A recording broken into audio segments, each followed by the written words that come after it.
এই তোমরা কেমন আছো? লেখাপড়া করছো তো? লেখাপড়া করতেই হবে। নকল, প্রশ্নফাঁস, জালিয়াতি কোনো কিছুই আর চলবে না। বিসমিল্লাহির রহমানির রহিম। মিস্টার স্পিকার, ধন্যবাদ জানাই আপনাকে এবং মাননীয় সংসদ নেতা, honourable leader of the house and the prime minister এবং আমার নির্বাচনী এলাকা কচুয়াবাসীকে আমি অত্যন্ত গর্বের সাথে স্মরণ করতে চাই। আমার জীবনে সুযোগ হয়েছিল শহীদ প্রেসিডেন্ট রাষ্ট্রপতি জিয়াউর রহমানের সময় তার সান্নিধ্যে ছাত্র রাজনীতি করার, শেখার সৌভাগ্য হয়েছিল বেগম খালেদা জিয়ার গাইডলাইন নিয়ে উনার সময়ে এই শিক্ষা মন্ত্রণালয়ের প্রতিমন্ত্রী কাজ করার।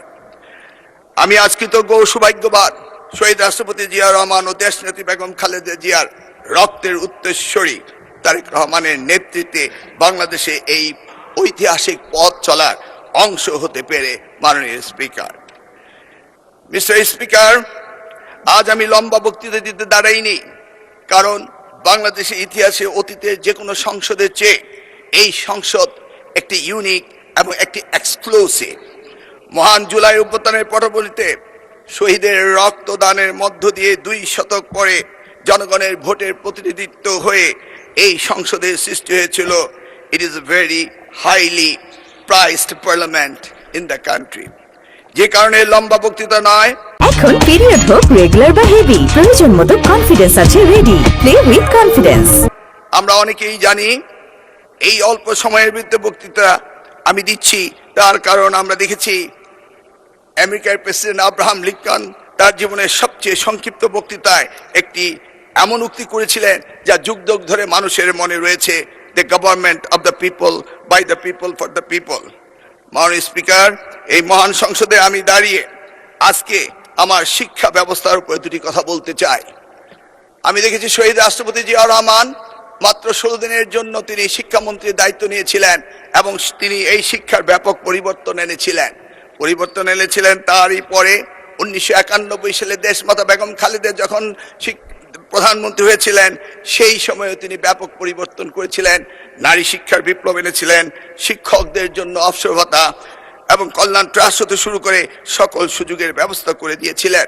মাননীয় স্পিকার, আজকের এই প্রেক্ষাপটে আজকে আমাদের প্রধানমন্ত্রী তিনি নতুন ঘোষণা দিয়েছেন, 1 teacher 1 tab, free wifi, multimedia classroom হতে শুরু করে বিনামূল্যে স্কুলের ড্রেস এবং স্নাতক পর্যন্ত মেয়েদের উপবৃত্তির ব্যবস্থা, শিক্ষা খাতে মৌলিক বৈষম্য নিরসন এবং প্রাথমিক শিক্ষায় mid day meal, learning youth happiness হতে শুরু করে অসংখ্য, আমার এই স্বল্প সময়ে তা সম্ভব নয় বলে আমি আর বাড়াচ্ছি না।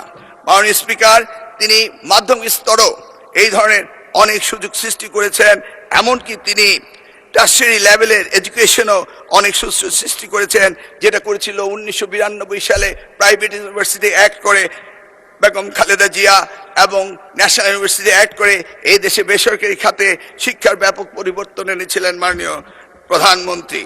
মাননীয় স্পিকার, আমরা জানি 2008 সালে মার্কিন প্রেসিডেন্ট বারাক ওবামা তিনি বলেছিলেন, yes we can do justice and equality, we can have the opportunity and prosperity, we can have heal the nation, yes, we can repair the world. ঠিক যেমনি ভাবে আজকের প্রধানমন্ত্রী 25শে ডিসেম্বর যখন বাংলাদেশের মাটিতে এসেছিলেন, তখন তিনি বলেছিলেন, yes, we have a plan, yes, we have a plan. আমরা কিভাবে অর্থনৈতিক দুর্দশা থেকে কাটিয়ে উঠতে পারি, নতুন কর্মসংস্থান তৈরি করতে পারি এবং মানুষের জীবন কিভাবে উন্নত করতে পারি, সেই কথাগুলি তিনি বলেছিলেন, yes we have a plan. আমরা আমাদের ভাঙা বিশ্বাসকে আবারও জোড়া লাগাতে পারি, মানুষের আস্থা ফিরিয়ে আনতে পারি। তিনি বলেছিলেন, yes we have a plan. আমরা এই জাতিকে সুস্থ করতে পারি, ঘৃণা ও বিভাজনের রাজনীতি থেকে ঐক্য এবং ফিরিয়ে আনতে পারি। Yes we have a plan.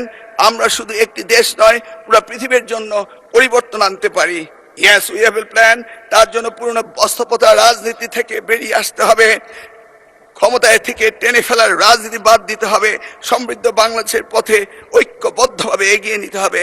Mister speaker, আমি সংক্ষেপে একটা কথা বলতে চাই। আজকের দিনে কিছু কিছু পাপের কথা উঠলেই কোথাও কোথাও বিশেষ প্রতিক্রিয়া দেখা দেয়।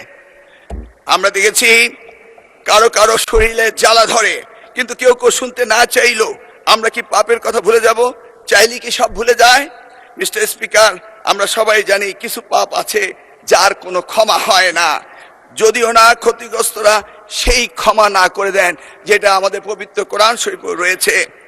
আমরা বাস্তবতায় অনেক সময় অনেক কিছু মেনে নেই, উপেক্ষা করি, হজম করি এবং কম্প্রোমাইজ করি, কিন্তু তাই বলে পাপ কি কখনো মুছে যায়? উত্তর একটাই, পাপ কখনো মুছে যায় না। সত্যটা হলো এই জাতির ইতিহাসে সবচেয়ে বড় পাপের ঘটনাটি ঘটেছিল 1971 সালে। 54 বছর পরও জাতি তা ভুলে যায়নি।